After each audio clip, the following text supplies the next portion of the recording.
Whole life been camping and hiking in Louisiana and the swamps and all the parks there.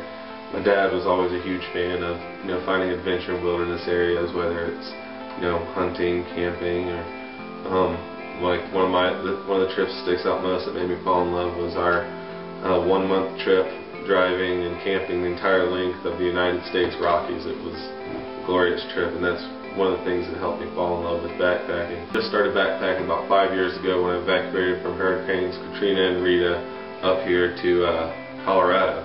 I fell in love with the Rocky Mountains and everything you can do in such a beautiful place.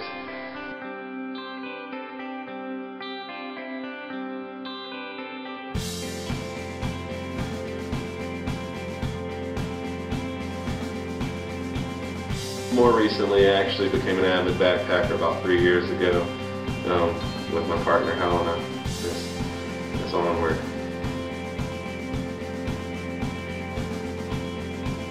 Whenever you're backpacking and you're in the wilderness, everything gains meaning. Everything has a purpose.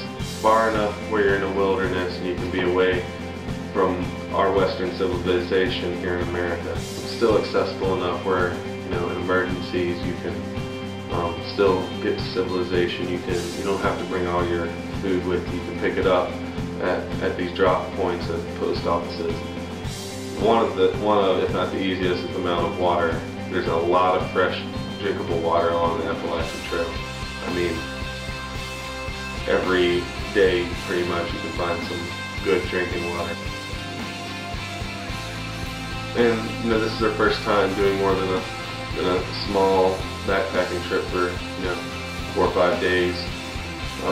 So the natural spot to begin for most is the Appalachian Trail, due to its length. You still get that well over 2,000 miles of length, yet you're still right here in the heart of the United States. A lot of people do it. There's always somebody there to back you up, help you out when you need it.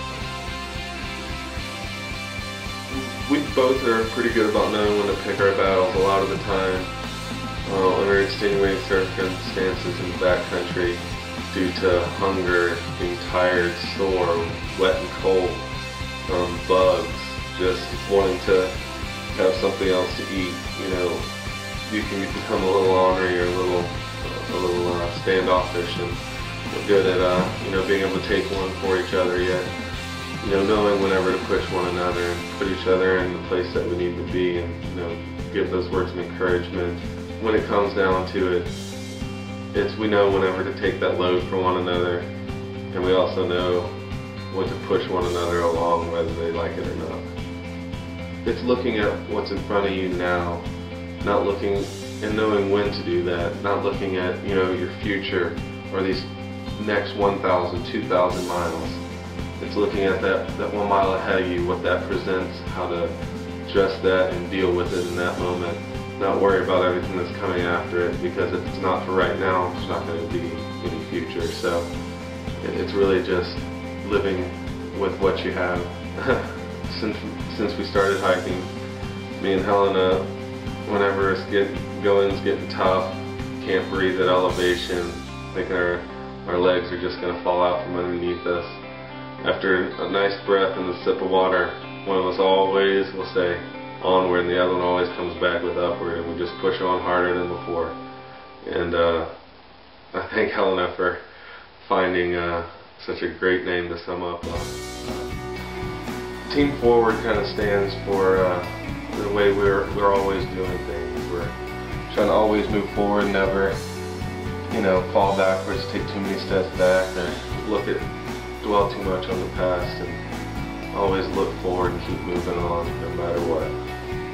I'm not too frightened of snakes. I don't love them, but there's not too many out there that we're going to be worrying about too much. And we'll be carrying bear mace, and the bears are really more scared of you than you are of them. So we're always going to be making noise since there's 2 of us, and that's generally the best deterrent for large mammals and all animals in general. The mosquitoes and black flies, they're going to be an ass kicker, that's for sure. They'll be bothersome as well as painful.